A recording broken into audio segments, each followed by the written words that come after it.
Hello friends, welcome to the all in one exam. आज हम लेके आए वेरी इंपॉर्टेंट क्वेश्चन जो बिहार पुलिस और रेलवे के लिए काफी इंपॉर्टेंट क्वेश्चन है। चलिए देखते हैं इसकी व्याख्या।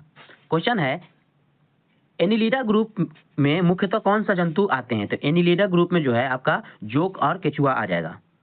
ये काफी इंपॉर्टेंट क्वेश्चन है, इसे आप नोट कर लीजिए, ये वीवीआई क्वेश्चन है। ठीक है, अगला क्वेश्चन देख लीजिए।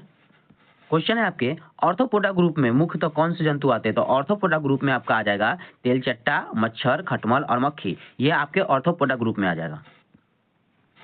अगला आपका है, मोलस्का ग्रुप के अंतर्गत मुख्यतः कौन से जंतु या कीट आते हैं? तो मोलस्का ग्रुप में आपका आ जाएगा घोंघा और सीपी।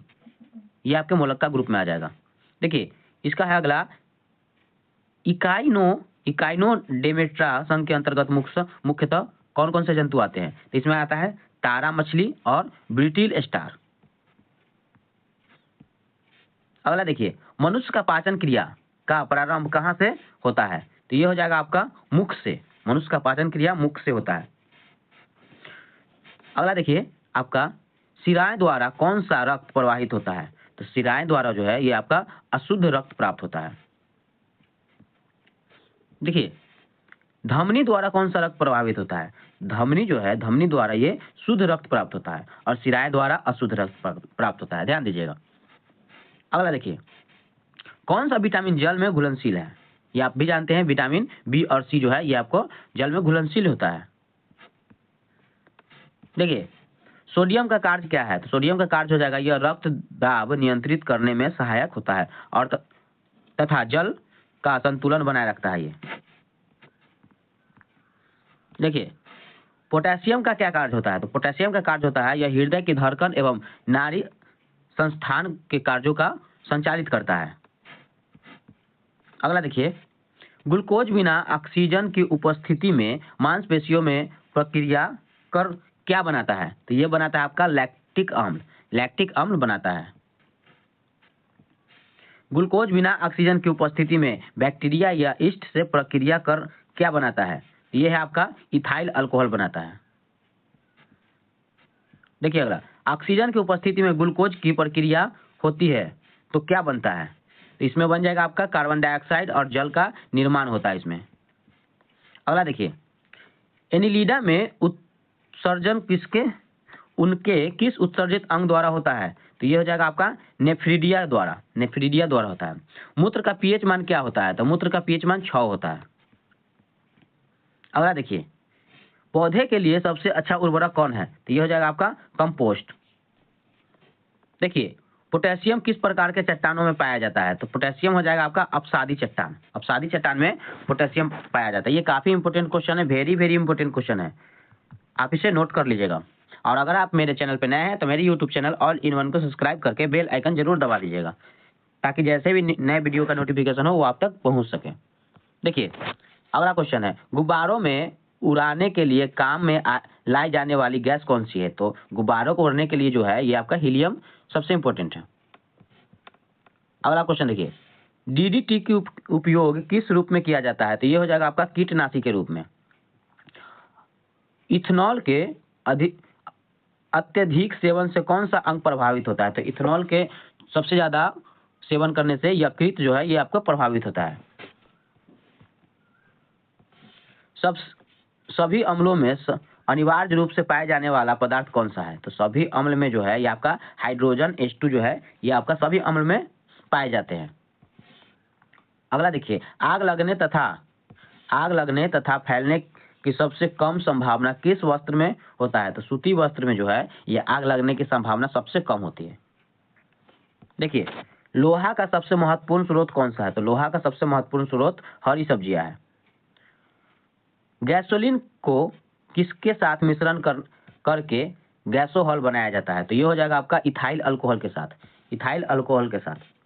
देखिए तत्कालिक ऊर्जा शक्ति के लिए धावकों को कौन सा पदार्थ दिया जाता है? तो ये हो जाएगा आपका ग्लूकोज दिया जाता है। अगला क्वेश्चन देखिए, सोने का शुद्ध रूप कितने कैरेट का होता है? ये काफी इंपोर्टेंट है फ्रेंड्स, ध्यान दीजिएगा। सोने का सबसे शुद्ध रूप हो जाएगा आपका 24 कैरेट का।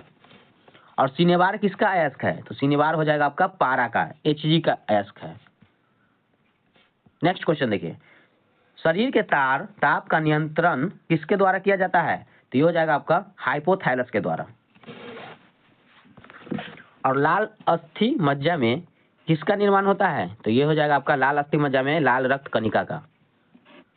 अगला देखिए, कुशोरुक दंड में कितनी हड्डियां होती है? तो कुशोरुक दंड में हो जाएगा आपका 33 हड्डियां होती है। देखिए, बीसीजी का पूरा नाम क्या है? ये भी कई बार एग्जाम में पूछा गया है फ्रेंड्स। बीसीजी का पूरा नाम बैलिसस कैल्मेटोग्यूरिन होता है। और एथलीट फुट नामक रोग किससे होता है? तो एथलीट फुट नामक रोग कवक द्वारा होता है। देखिए, दम्मा नामक रोग किससे होता है? तो दम्मा जो भी होता है ना, ये आपका कवक द्वारा ही होता है। और फाइलेरिया नामक रोग किस कारण से होता है? तो फाइलेरिया नामक रोग हो जाएगा ये कृमि के कारण से होता है, वर्म, कृमि। अगला देखिए, जब एक वस्तु की वेग दुगनी की जाती है तो उसकी गतिज ऊर्जा कितना हो जाएगा? तो ये हो जाएगा आपका चौगुनी, बढ़ जाती है। देखिए, नेक्स्ट क्वेश्चन, सूत्रकणिका के अन्य नाम से भी जाना जाता है, वह नाम कौन सा है? तो इसे आप माइटोकॉन्ड्रिया के भी नाम से जाना था। ये भी आपके कई बार एग्जाम में पूछा गया है। सूत्रकणिका का नाम माइटोकॉन्ड्रिया है। अगला देखिए, वट वृक्ष पादपों के किस वर्ग में आते हैं? तो वट वृक्ष आ जाएगा आपका आवृतबीजी द्वारा। और flame of the forest, one की ज्वाला का क्या अर्थ होता है? तो इसका अर्थ हो जाएगा आपका ऐसे पेड़ों से भरा वन जो पतझड़ में फूलते हैं और लाल फूल बिखरते हैं। पेनिसिलिन किससे बनाया जाता है? तो पेनिसिलिन जो है ये आपका कवक से बनाया जाता है। अगला देखिए, लाइकेन को दो जीवधारियों का सहचर समझा जाता है, वो दो जीव कौन सा है? तो ये हो जाएगा आपका शैवाल एवं कवक। देखिए, आमतौर पर संश्लेषित वृद्धि माध्यम और बेकरी के काम में लाया जाने वाला एगार किससे प्राप्त होता है? तो ये हो जाएगा आपका शैवाल से। और लौंग किससे प्राप्त होता है? लौंग जो है ये आपका पुष्पकली से प्राप्त होता है। लौंग पुष्पकली से प्राप्त होता है। ये काफी इंपोर्टेंट क्वेश्चन है, ये आप ध्यान रखिएगा। तो चलिए फ्रेंड्स, आज के लिए इतना ही, मिलते हैं अगले वीडियो में। अगर आप मेरे चैनल पर नए हैं तो मेरे YouTube channel all in one को सब्सक्राइब करके बेल आइकन जरूर दबा दीजिएगा, ताकि नए वीडियो का नोटिफिकेशन आप तक तुरंत पहुंचे।